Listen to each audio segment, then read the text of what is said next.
What's going on, everybody? This is Afro Think Tank. I hear everybody talking about how Corey Holcomb. I don't know why I keep calling dude Corey Holmes. I think I got him mixed up with the names. I be messing names up, right? Corey Holcomb, right? He went a little bit too far. Talk about Anton's daughter, all right? Now, I wouldn't do no shit like that, right? But, you know what I'm saying? He's a comedian. You should know that hard-nosed comedians will go there. I'm sure Corey probably deep down, he ain't got really nothing against the daughter, even though that was pretty effed up. Daughter might have a complex after this. And obviously Anton, I ain't heard Anton Daniels come back. I mean, man, just talk about your daughter. You said you kick his ass. This is a good time to set up fade. I'm just saying, if Anton Daniels was a real man, like if he was a real man and not a Humpty Dumpty, right? As soon as Corey did that, it'd been like, nah, I'm coming online. Somebody set the fade up, right? But this is what I want to talk about. For all the people who saying that Corey went too hard, he shouldn't have went there. He crossed the line. Let me ask you this. When is it okay to call your daughter a bitch? When is it okay to call her a bitch? Because apparently there's a time to when your daughter can be called a bitch. Because Anton Daniels is known for calling men's daughters bitches.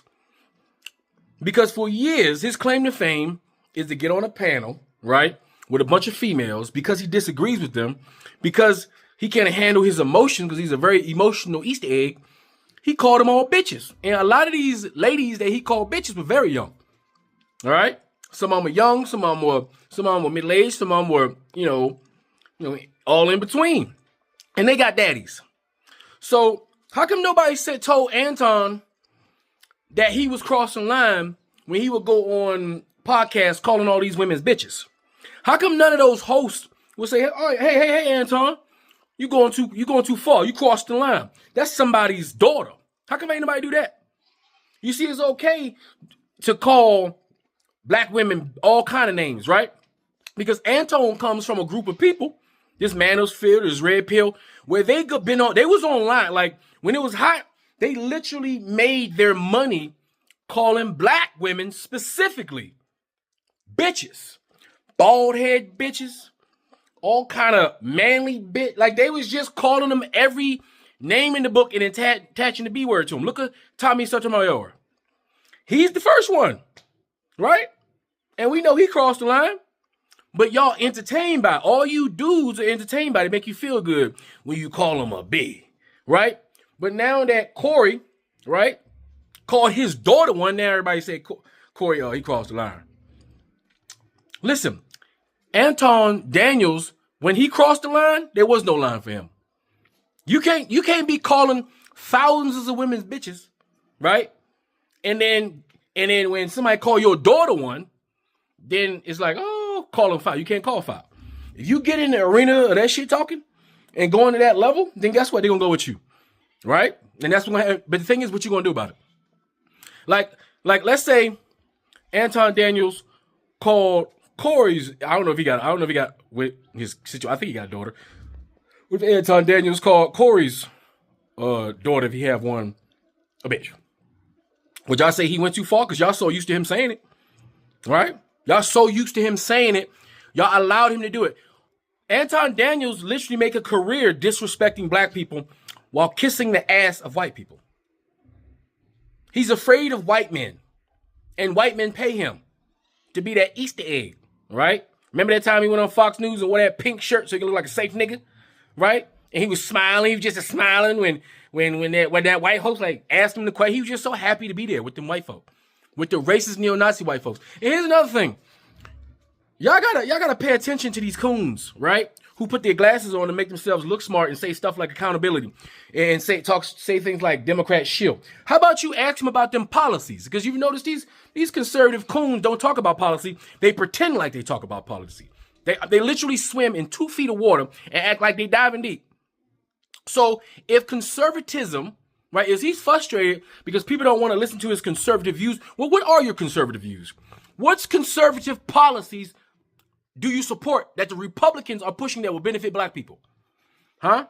with your conservative values. Someone please tell me, is there any conservative, black conservative, that can give me policies, right? That actual Republican politicians, both in the House and the Senate, give me the bill, give me the number, and tell me the benefit. And how much does it cost? You see, when you start getting deep in that water, that's when they get quiet. That's when their pseudo-intellectualism gets exposed. When in fact, African Americans are liberal and progressive. We want to progress. We want to liberate. It's in the word, guys, right? So, like, for instance, if I were to debate any of these clowns, right? Like, I would murder. Oh, my God, right? All I would have to do is use publicly provided information that the government provides, right? I can lay out what progressive policies are, how much they cost, how does it benefit us as a people, and why we should want it. Because most black people in America are progressive and liberal because we have common sense and we know progressive and liberal policies benefit all of America. That's why 80 to 90% of African Americans are progressives and liberals, therefore on the Democratic side, not on the Democratic plantation. The conservatives are on the coon plantation, right? Where they're churned out and manufactured to go out here and attack their own people. But what policies do the Republicans have for us, conservatives? Because currently the conservatives are in power right now. So all these coons, right, who supported Donald Trump, right, call all black women bitchs, right, and then get their feelings hurt when somebody challenged them or checked them. What policies do the Republicans offer black people? Because I swear to God, for like 10, 15 goddamn years, you ain't found one black conservative can tell you a single policy that the Republicans or conservatives ever put on the table that would benefit us. As a matter of fact, their policies, their conservative policies, are meant to disenfranchise us, as they are currently disenfranchising us right now. But see, people like Anton Daniels, what they do is they take an easy route where it's real easy to talk about your own people. It's real easy to shit on your own people, right? And sound smart doing it, especially the mid individuals who are impressed by people like him, who put his little glasses on, right? So I challenge any conservative, foundational black American, because a lot of you guys, you gear towards these people who pretend like they're conservative in your face, but they don't have any conservative policies they put in front of you for you to look over and say, yeah, I like that. You just saying words. It's just babble is what it is. There's no substance in it. Stop calling yourself conservative when you don't have any conservative policies. Stop calling yourself a black, liberated, free-thinking Republican when you ain't freely thought as an independent at all. You haven't independently thought about any policies that would benefit us. You just go around validating white people's insecurities. So now, a black guy, right, who is a progressive liberal, right, called you and your goddamn daughter a bitch. And that's where we at now. Because I don't know about Corey's, he's not a politician. He's a comedian. Anton Daniels is the one to act like he's politically aware, which he's not, by the way. He's stupid. He's pretending to be politically aware. But when you get into those situations, because nobody's talking about policy, everybody just ego stroking, ain't nobody talking about policy, and shit like this happen. Now everybody talking about it. Anton Daniels done. He can't come back from this. It's impossible because he's been exposed for exactly who he actually is. A 5'8" dude from the burbs who got money from his daddy because his daddy died, got online and pretended like he was Rick Ross. He sold Rick Ross video. That first CD came out, he lost his goddamn mind. He's like, I want to be like that. That was him, right? And he faked it by disrespecting women, being a shock jock.